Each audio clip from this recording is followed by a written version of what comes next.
जय गुरु जी। संगत जी, अगर ईश्वर पर आपका भरोसा पक्का है और समर्पण 100% है तो प्रभु आपका कभी भी किसी को भी अहित नहीं करने देते।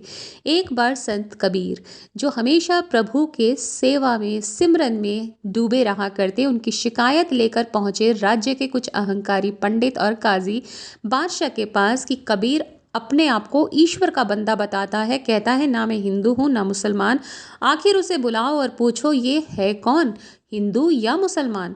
बादशाह कबीर जी को बुलाते हैं और पूछते हैं कि तुम हो कौन, हिंदू या मुसलमान। अगर मुसलमान हो तो राम राम क्यों करते हो और हिंदू हो तो तिलक क्यों नहीं लगाते। इस पर कबीर बोलते हैं मैं तो ईश्वर का बंदा हूँ, वो ईश्वर जो इस वक्त यहाँ के हर कण में मौजूद है। जो ईश्वर का बंदा होता है वो छोटे मोटे साम्राज्य पर राज नहीं करता, वो तो पूरी सृष्टि पर राज करता है।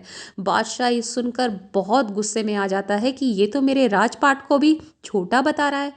वो तुरंत आदेश देता है कबीर को आग में फेंक दो। जब कबीर को आग में फेंका जाता है तो वो प्रभु को याद करते हैं और वो जो आग है गुलाब में कन्वर्ट हो जाती है, परिवर्तित हो जाती है, गुलाब की पंखुड़ियाँ बन जाती हैं। इस पर पंडित और काजी कहते हैं इसने कुछ तंत्र विद्या सीखी है और इसने उस विद्या से आग को फूल में परिवर्तित कर दिया है, कोई और सजा सुनाओ।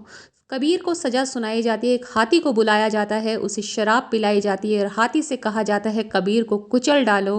पर हाथी वो तो नतमस्तक हो जाता है कबीर जी के आगे, क्योंकि जब आप ईश्वर के प्रिय हो जाते हो और ईश्वर को समर्पित हो जाते हो तो पूरी प्रकृति आपसे प्यार करने लगती है। हाथी ने भी नहीं कुचला। फाइनली कबीर को जंजीरों में बांधकर गंगा में डुबो दिया गया।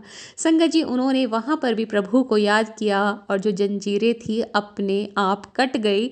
और जब वो सिमरन कर रहे थे तो एक मृगशाला उनके पास आती है, वो उस पर बैठकर समाधि डाल लेते हैं और वो उन्हें किनारे तक ले आती है। कबीर जी के जो भक्त थे, शिष्य थे, वो पूछते हैं कि आपको डर नहीं लगा। उन्होंने कहा जिसका मालिक खुद शेर हो वो गीदड़ों से क्या डरेगा। तो संगत जी, जब श्रद्धा इतनी हो, सिमरन इतना हो, तो किस तरह का खौफ, कोई आपका कुछ नहीं बिगाड़ सकता, क्योंकि स्वयं ईश्वर आपको रक्षा प्रदान करते हैं। जय गुरु जी। शुक्राना गुरु जी।